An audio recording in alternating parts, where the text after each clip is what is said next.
Alfond Youth and Community Center in Waterville kicked off their 100 Days of Giving last night with its annual Appeal Awards dinner. The event spotlights the facility's donors with inductions of certain community members to the Hall of Fame, while also highlighting the work that AYCC does for the community. Staff says the night raised over $250,000 with a goal of reaching $350,000 by the end of the 100 days. The Harold Alfond Foundation will match up to that number, with the funding going towards the community center's child care, hunger, and other programs.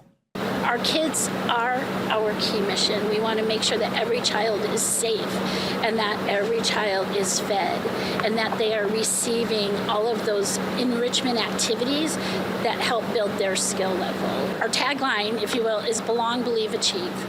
And every staff member here wants every person to feel like they belong.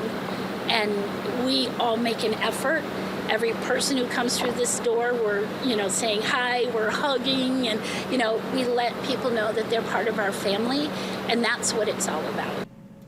If you wish to donate or learn more about the Alfond Youth and Community Center, there will be a link on our website.